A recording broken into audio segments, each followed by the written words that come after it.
మలేషియాలోని కౌలాలంపూర్‌లో ఇవాళ ఉండాలి మోడీ లెక్క ప్రకారం నిన్న, ఇవాళ. ఎందుకంటే ఏసియాన్ సదస్సు అక్కడ జరుగుతోంది. ఆ సదస్సుకి హాజరు కావాల్సుంటే ట్రంప్ కూడా అక్కడికొస్తున్నాడు. అందుకని మోడీ అక్కడికి పోలేదు. ఎందుకు ట్రంప్ మాట్లాడతాడు, కలుద్దాం అంటాడు. బాగోదు అక్కడికొచ్చాక మొహమాటం. కలిసాక మనం మాట్లాడేదొకటి, ఆయన చెప్పేదొకటి. మనతో ఒక మాట చెప్తాడు, బయటోళ్ళతో ఇంకో మాట చెప్తాడు.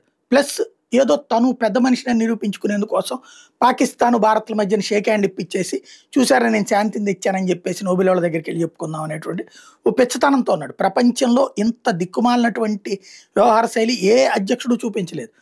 ఎందుకురా ఈడితో పెంట అనేటటువంటి స్టేజ్ క్రియేట్ చేసుకొచ్చాడు. అందుకనే మోడీ అక్కడికి పోలేదు. అట్ ద సేమ్ టైం ఏసియాన్ సదస్సు గురించి నిన్న ఉద్దేశించి వర్చువల్‌లో మాట్లాడుకొచ్చారు.